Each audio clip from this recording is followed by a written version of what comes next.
Hello everyone, welcome back to the channel. If you're new, my name is Brendan and here we teach that you can manifest anything if you can believe. So I wasn't planning to make a video today, but I really like my hair, so I figure I would do it anyways. I've really been dwelling on the fact that satisfaction is the key to your manifestation, okay? We know feeling is the secret. You want to be able to feel that your desire is already real here and now. You want to feel yourself as that being you desire to be.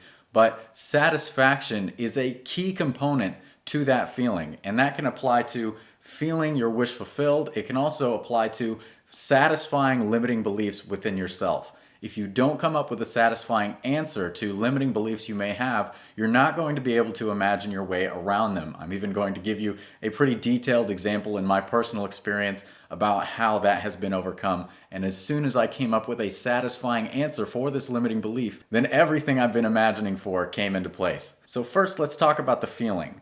One question you want to ask yourself after you're imagining, or maybe before you do it, is can you really be satisfied with what you're imagining?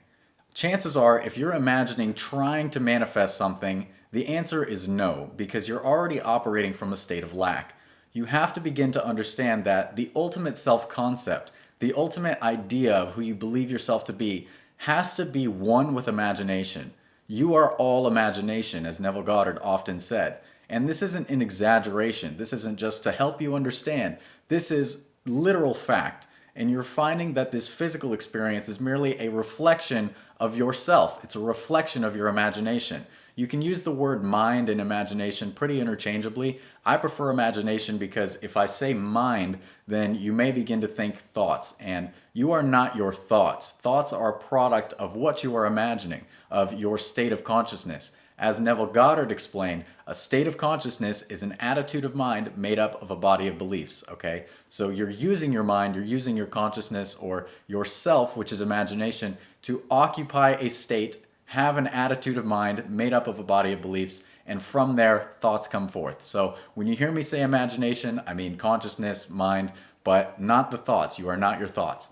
So when it comes to knowing yourself as imagination, it's incredibly helpful for you to know that that is the reason why you're satisfied in the feeling of your wish fulfilled by imagining it's already done, right? Going to the end, not just imagining the moment you get whatever you want, but a time in the future far enough that it's natural. It's not some extreme feeling, something that would be difficult to maintain all the time, okay? But something natural like relaxation, relief, or just contentment, right? Casual joy.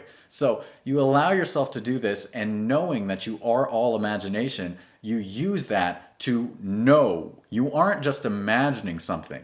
You actually are it. You became it. The moment that you become absorbed in whatever you're imagining, whether you're doing affirmation, scripting, visualization, any other method, whatever you prefer, then you know that as you become absorbed in it, and I mean absorbed to the point where you forget about the 3D world for a little bit, you forget about this reflection, this shadow of imagination, and you become so absorbed, it's almost like a dream of the night.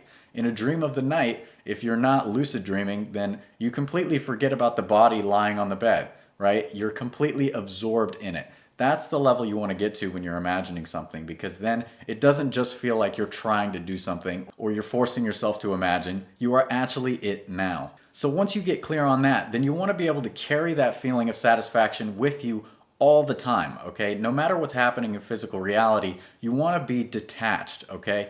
Detachment mastery is something that I have. It's an entire video course included in the Manifestation Mastery System. Of course, I'll leave a link in the pinned comment and description. But it's so important because people may get confused. Detachment doesn't mean you can't have what you want. Detachment is detachment from 3D circumstances which may seem like you don't have what you want. It's an attachment to your true, real self, real reality, capital R, which is all imagination, all mind, all consciousness, okay? And in imagination, in mind, in consciousness, there's nothing that you don't have already. There's nothing that you aren't already. But you have to make the shift into the state of consciousness where you feel and believe and you have the attitude of mind that you already have it, so that you can stay there long enough, you make it a habit, you make it your dwelling place and your natural state of being so that it can become reflected, projected on the screen of space. First, it may start out as thoughts or affirmations, but over time you begin to emotionalize it. Not entirely necessary, but I've found it helpful if you can emotionalize it a little bit. You don't have to make it extreme or over the top. But how would you feel if what you wanted was already yours? How would you feel if what you desired to be is already who you are? You allow this to emotionalize these thoughts. And emotion is energy in motion, right? So as these thoughts, which are kind of existing in the ethers a little bit, they're not nothing, they're energetic signatures. But as you emotionalize, then you're putting more energy and motion to these thoughts. You could do it with affirmation, visualization, scripting, whatever you like, but you're adding energy to these mental blueprints, which is going to materialize. It's going to gain enough energy to become solidly real in this physical reality, which of course is just a shadow, a reflection of your true self, the true reality, which is all imagination, all mind, all consciousness. So think about that. Are you feeling worried, fearful, doubtful, impatient? None of these have anything to do with true satisfaction, right? Which you can allow yourself to have when you know, okay, it doesn't matter what it looks like, seems like, feels like. The truth is, I am all imagination. And now, in this moment, I am free to imagine I am what I desire to be, or I have that which I desire to have, or that person, maybe you're blessing someone else, which you absolutely can do. If it's something that they would like, if you were in their position, you can, of course, imagine something lovely for them. So maybe you're imagining they're healed, you're imagining they're blessed financially, they have a promotion. Whatever it is, you allow yourself to know that as you imagine it, that is actual reality. It is fact now. But as long as you continue to identify with the world of the senses, negatively reacting to 3D, you're going to perpetuate the old story, okay? Detach completely. That's what detachment is. And attach yourself to the reality, capital R, of imagination. Now, as far as satisfying limiting beliefs, I'm going to give you the monetary example. This is one of the things that, for me, it took the longest time to understand why I wasn't manifesting money the way I was manifesting literally everything else, okay? Most people who've been manifesting for a while probably run into one thing or so that it's like, I can manifest anything for anyone else or for any other aspect of my life, but there's this one thing. For me, it was financial, and it's come in steps and steps, but I finally unlocked the truth, the absolute satisfaction of the limiting beliefs that I had around money in order to create the abundance I wanted, and it happened so fast, literally in days. So I was on a plane flying back from a wonderful trip in Italy, and I really decided, okay, I've never had a real satisfactory answer to the question, if manifestation is real, why can't you just manifest money and not charge for anything? Now, there are all kinds of answers, and I had some that kind of felt okay, but I never really felt satisfied in myself. So what I had to do was come to a real understanding. I'm going to give you the understandings that I found within myself on this long, long flight when I really dug into it, because I said, this is where this ends. It's going to end here. I'm finally going to be satisfied with my answer one way or another. Now, one thing I had to recognize was when people have a problem with anyone in any profession charging money for something, that is just one, a projection of their own reality and the way they perceive things to be, which may be from a state of lack. But if it makes you react and feel unsure, I actually had to realize, okay, that's just a projection of my internal state. Until I satisfy these thoughts, it's going to continue to come up and not allow me to manifest the abundance I want.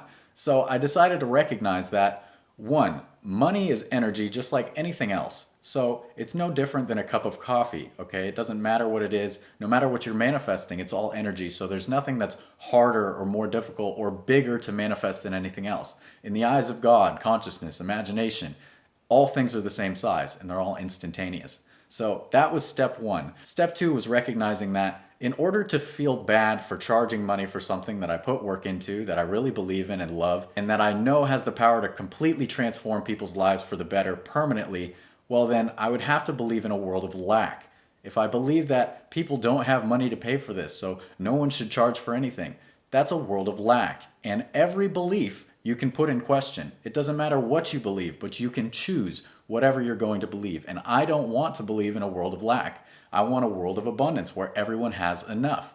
And wonderfully, I put out all these free videos, hours and hours and hours, that if someone wanted something but they couldn't afford it, you could watch all these free videos and learn enough to manifest the money and buy it. So in that way, I also felt very, very satisfied. So there were a few other smaller points, but those were the biggest ones that I really had to conquer. You may agree, you may disagree. If it triggers you, dig into that. Understand what your beliefs are about money and why that is. I'm not forcing anyone to buy anything. I'm just telling you this because it's very deep. A lot of people have negative beliefs around money, even if you're a manifestation coach or not. You may want to know, okay, how can I conquer limiting beliefs and believing in a world of lack so that you can prosper in your business or your work, whatever it is. So this is real. This is a relatable story. And I'm telling you, as soon as I conquered these beliefs and satisfied them within myself, knowing that I can create my reality, I can do what I love, which is this, and get paid to do it, and that feels even more satisfactory, things picked up fast, okay? I went through a series of events. Thankfully, I had some help from friends and family understanding how to make some changes to my marketing, how to make some changes to my content to make it more valuable for people, and to help people know the ways in which these products can help them. For example, if you want to dig deep into limiting beliefs, there's an entire day dedicated to it in the Manifest Anything workshop. Plus, there's so much in the workshop. Literally, I promise you're not going to go anywhere else and find anything as valuable for the price. Trust me, I put a lot of work in. So it's just coming to this understanding that until you satisfy those beliefs, there's always going to be a block. It's like there's a dam in the way. All your abundance is like the water just waiting to break through. But until you satisfy that belief and take the dam away, take the block out, okay, then it's going to flood in. All right, but it can't do that until you've come up with a satisfactory answer. So for you, it may be love, finding out your value, your self-worth, loving yourself. It could be abundance. It could be a job. It doesn't matter what it is, but you have to satisfy it. You can't just say, oh, because someone said this affirmation, I'm just going to choose and try and believe that. You won't be able to affirm, imagine, visualize, script around the problem, okay? It's not going to work. You may get a little bit here and there, a little bit of water peeking over the dam, but you have to satisfy it for you, okay? Because you are creating your reality. If you're not satisfied, it's not going to go away. So I'm sure you found this video helpful. If you find it valuable, then you can check out what I have to offer in the pinned comment in the description. Feel free to leave a like, comment, subscribe if you haven't already. As always, thank you so much for watching. I love you all very much, and I will see you next time. Take care.